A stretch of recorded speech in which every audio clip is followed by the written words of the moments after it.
እዱንያ አላህ ከጻፋት ልክ አታልፍም። ልብ ያለው ልብ ይበል። አሰላሙ አለይኩም ወራህመቱላሂ ወበረካቱ። ውድና የተከበራችሁ የዩቱብ ተከታታዮች ሰላም ሰላም ብያለሁኝ። በያላችሁበት አላህ ይጠብቃችሁ።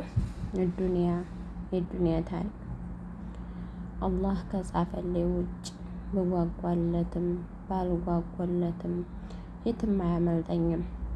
ያልጻፈልኝ ነገር ብወጣም ብወርድም በኔ ድካም አይለወጥም። ቢሆንም ግን ከመልፋት አልቦዝንም። አላህ ሱብሓነሁ ወተዓላ የጻፈልኝን ነገር የትም ይሁን የትም አገኘዋለሁ።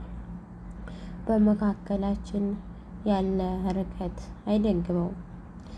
በእርግጥም ጌታዬ ጽፎልኝም ከሆነ በሩቅ አገር ቅርብ ይሆናል፣ የማይቻለውም ይቻላል። ግን አንድ ነገር መርሃችሁ ይሁን፣ በአላህ ቀድርና በልባችሁ በልብሳችሁ መካከልና ብታማርጡም የአላህን ቀድር ምረጡ። አላህ ሁልጊዜም ለእናንተ መልካም ነው ይመርጣል። በአንድ ወቅት ከአንድ ወዳጄ ጋር ሰፈር ውስጥ በመንቀሳቀስ ላይ እያለሁኝ የአንድ ጓደኛውን ሕፃን ልጅ አየና አነሳው። ከዛም አገላብጦ ሳመውና እንደ ቀልድ እንዲህ አለው፣ አቤተኛ የደረስንበት ቦታ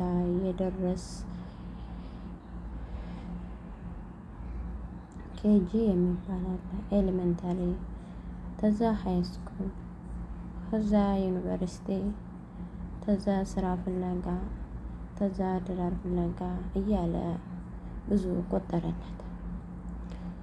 በንግግሩ እንደዋዛ በዚህ እድሜ የመጣሁበትን መለስ ብዬ አሰላሰልኩ። ድካሙና ጉዞው ገዝፎ ታየኝ። በልጅነት ነበር ከቤት የወጣሁት። የደረስነትን ህይወት እስቲ በቃይ ድረስ አይቼዋለሁ። በመንገዱም ብዙ ተቸግሬያለሁ። በትምህርት ዓለም ብዙ ወድቄ ተነስቻለሁ። ላጤነትን እስከ ጥግ ድረስ ኖሬበታለሁኝ። አሁንም ቢሆን የዱንያ ፈተናዋ እንዳለ ነው።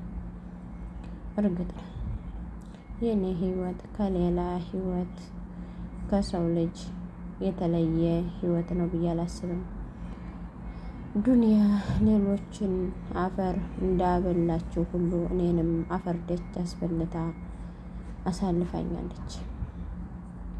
እስከ መቃብር አፋፍ ድረስ አሁንም ይቀጥላል።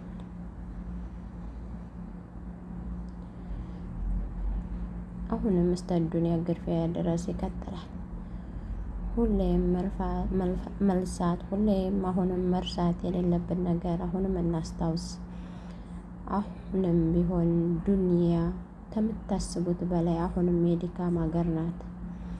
አላህን እስከምናገኘው ድረስ እንደምንደክም ተወስኖልናል። እኛም ይቺ ሀገር አድካሚ መሆኗን ባህሪዋን ተገንዝበን ልንኖራት ይገባል። በሷ ላይ እስካለሁ ድረስ እረፍት አይታሰብም። ወደ ውሃ ተገብቶ ቀዘቀዘኝ አይባልም። ዱንያ በአንድ ብቻ ሳይሆን በብዙ ነገር ታደክማለች። በኑሮ ራሳችንን ለመለወጥ በምናደርገው ጥረት ታደክመናለች። በኑሮ ለመሻሻል ለምናደርገው ጥረት ታደክመናለች። በትምህርት ስነ ምግባር ከፍ ለማለት እነዚህ ሁሉ በነፃ የሚገኙ አይደሉም፣ ያደክማሉ። ድካሙ ደግሞ የአንድ ሰሞን ብቻ አይደለም፣ የእድሜ ልክ ነው። የሰው ልጅ ሆይ እንግዳውስ ቁርጥህን እወቅ። ዱንያ ላይ እስካለህ ድረስ ምንም እረፍት የለም። ዱንያ በየቀኑ የምታቀርብልን አጀንዳ አላት። መደፈን የሚገባው ክፍተት አላት። የዕለት አጀንዳዋም ክፍተት ለመሙላት ከጠዋት እስከ ማታ፣ ከማለዳ እስከ ምሽት፣ ከልጅነት እስከ እውቀት፣ ከህይወት እስከ እልፈት ትደክማለህ። ትደክማለህ። ከመጨረሻም ከጌታህ ጋር ትገናኛለህ። በምድር ላይ ስላሳለፍከው ህይወትም ትመራመራለህ። በአላህ ፈቃድ ዱንያ ላይ እንድትገኝ የተደረግከው የሰው ልጅ ሆይ በእድሜ ቁጥር ከታች ከመካከልም ሆነ ከላይ ያለኸው ሰው ሆይ ዱንያ ውስጥ ስትኖር ያሰብካቸውን ነገሮች በቀላሉ ልታሳካ እንደማትችል ተወድሆ እወቅ። እንደምትደክምና ድካምህም ከባድ እንደሆነ አስቀድመህ ተገንዘብ። ለከባድ ድካም ራስህን አዘጋጅ። ዱንያ ቀልድ አታውቅም። ዱንያ የቱን ያህል እድሜ ቢኖራትም ወላሂ ፈራሽ ናት። የገነባት ጌታ አላህ ሱብሓነሁ ወተዓላ አንድ ቀን ያፈርሳታል።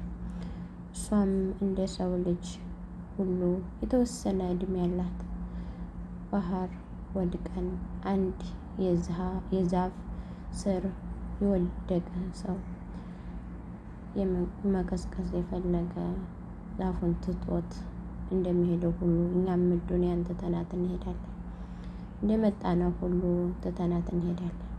እዚች ምድር ላይ አንቀርም፣ ኃላፊዎች ነን፣ ቋሚ አይደለም።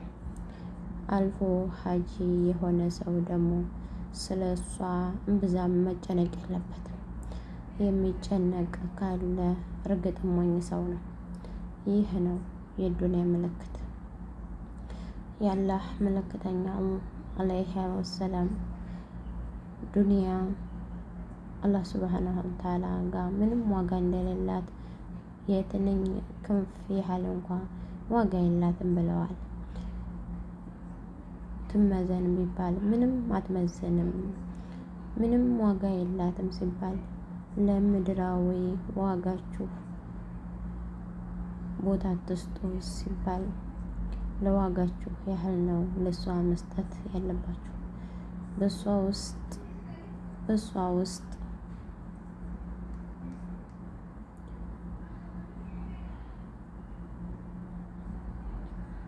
እስቲ ምን አሳሰበን?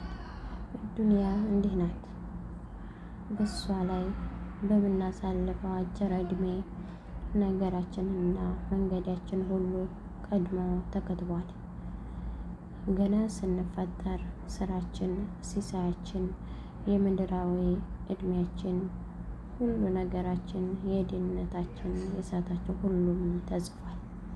ያ አላህ የጀነት ሰዎች አድርገን። ስለዚህ እየኖርን ያለነው ቀድሞውንም በተሰመረልን መንገድ ነው ማለት ነው። ያ ሲባል ራሳችንን ልቅና ባልተቤት አልባ አድርገን ልናስበው አይገባም።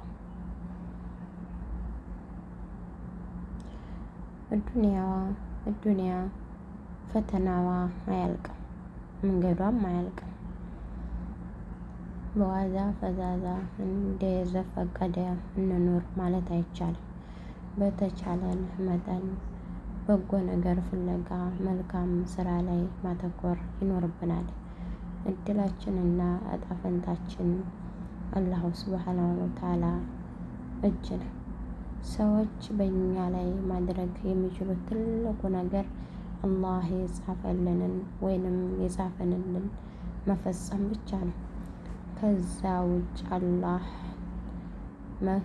ከዛ ውጭ ሰው እኛ ላይ የመፈጸምም የመጉዳትም አቅም የላቸውም። የነካንና ሊተወንም የሚችለው አላህ ሱብሓነሁ ወተዓላ እንዲነካን የፈቀደልን ሰው ብቻ ነው። ጠቃሚም ሆነ ጎጅም፣ ሰጭም ሆነ ነሽም ሆነ የፈጠረን አላህ ሱብሓነሁ ወተዓላ ብቻ ነው የምንለው። ለዚህም ነው መስራት እንጂ መጨነቅ አይጠበቅብንም የምንለው። እስቲ ምን አስጨነቀን? የሚያሳስበን የሲሳያችን ነገር ከሆነ እሱም በሁሉም በፊት ተጽፏል። ሊነጥቀን፣ ሊያግደን ወይንም ሊከለክለን የሚችል ማንም አይኖርም። በየግላችን በጀታችን ተመድቦልናል። እሰርቃለን እቆርጣለሁ እነፍጋለን ቢልም ማንም አይችለውም። የተጻፈልን ሲሳይ ከኛ ጋር አለና ስላልፈለግን ገፍተን አንመልሰውም። ባንፈልገውም እሱ ራሱ ይፈልገናል። ርዝቃችን እንደ ሞታችን ሁሉ የቤታችንን በር ያንኳኳል። ብንሸሸውም አሳዶ ይደርስበታል። ስለተስገበገብን ጎትተን አናመጣውም። እንሸከም ብንል ተሸክመንም አንዞርም። የፈጠረን ሱብሃነላሁ ተዓላ ሊለግሰን ቃል ገብቷል። የሚያስፈልገን ሁሉ ሊያሟላልን ቃል ገብቷል። ከእርሳችንን ሊሞላ ቃል ገብቷል። የትም ብንሄድ ርዝቃችን ራሱ ይከተለናል። የትም ብንሆን እኛን ፈልጎ አለንበት ቦታ ድረስ ይመጣል። ስለዚህ ለምን ሀሳብ እናበዛለን? ሰው ተሆኖ በጥንካሬ አይዘልቅም። ተልጅስ ታዋቂ ሴትም ይሁን ወንድም፣ ኢማን ያለውም የሌለውም፣ ሀብታምም ሆነ ድሃውም፣ የተማረም ሆነ ያልተማረውም ሁሉም ይደክማል። ዱንያ ቀላል ሀገር አይደለችም።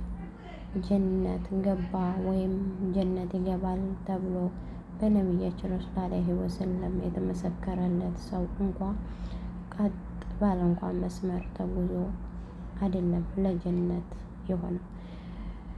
ደክሞና ድሆ ወርዶና ደክሞ ነው። መሰናክሎቹን መከራዎችን ተጋፍጦ ነው። ዱንያ ውጣ ውረድ ናት። ዱንያ ጥምዝምዝ ናት። ዱንያ ባለብዙ መንገድ ናት። ውጣ ውረዶቿ ይጥላሉ። ጥምዝምዞቿ ከመንገድ ያስቀራሉ። መንገዶቿ መንገድ ያስታሉ። አላህ በቀጥተኛው መንገድ ያጽናል። በመንገዱ ላይ ያበርታል። በመስመሩ ላይ ያጽናል። እሱ ታልያዘን ድረስ እኛ ለመውጣትም ለመውደቅም ቅርብ ነን። ስለዚህ እሱ እንዳይጥለንም እንዳይርቀንም አስብ ያ ረብ እንላለን።